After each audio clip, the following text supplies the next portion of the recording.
Première à Deauville, des Françaises bien présentes en haut du classement et surtout une joueuse amateur qui se distingue. Le Lacoste Ladies Open de France débutait ce jeudi et il a déjà livré du beau spectacle.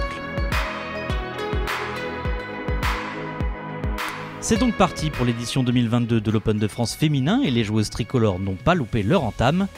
Première à s'élancer ce jeudi matin du départ du 10, la joueuse amateur de 17 ans Nastasia Nadeau a également été la première à se mettre en évidence.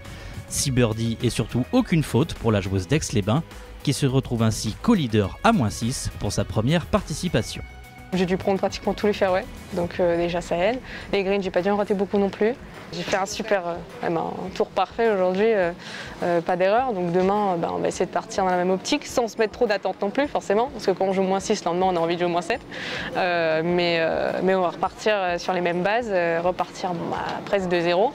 Se dire ok, j'ai une balle sur le fairway à mettre au départ du 1 et puis ça déroule comme d'habitude. Même si on est chez les pros, il y a les meilleures joueuses européennes qui sont là, mais finalement quand on met la balle sur les fairways, sur les greens et qu'on met quelques putts, et ça fait le job. Donc voilà, c'est cool. En fin de journée, la joueuse savoyarde a été rejointe en tête par la Marocaine Inès Laclalèche et l'Anglaise Megan McLaren.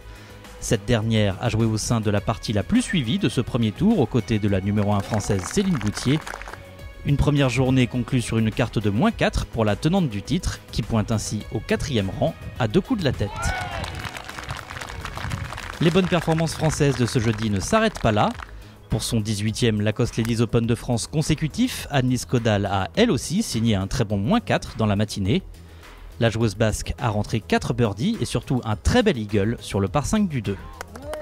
Je suis très satisfaite, un super score, -4. Ça fait toujours plaisir de jouer sous le par et surtout le premier jour de l'Open de France. Je me suis bien sentie, j'ai un petit peu de mal au début à rentrer dans le rythme.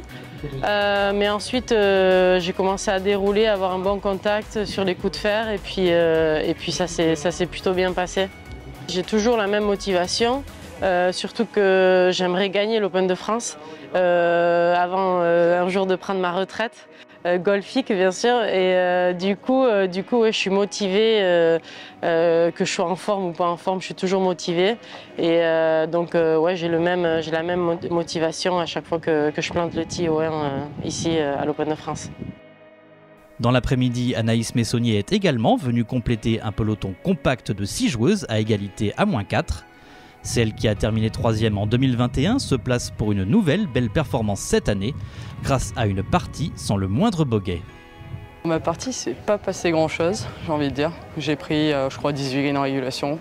J'ai raté beaucoup de putts pour birdie, beaucoup d'occasions pour birdie que j'ai loupées, j'en ai rentré quelques-unes. Pas suffisamment à mon goût, mais ce qui donne une très bonne partie à la fin. Je suis très content de commencer le tournoi avec une carte comme ça. Ouais. Je suis alors à la fois déçu parce que des putts auraient pu tomber en plus, mais à la fois, non, c'est un très bon score, donc je le prends avec plaisir. Dernière française du top 10 provisoire, Amy Perronin pointe à seulement 3 coups de la tête. Rendez-vous donc dès ce vendredi pour voir s'expliquer les favorites de ce Lacoste Ladies Open de France lors du 2e tour.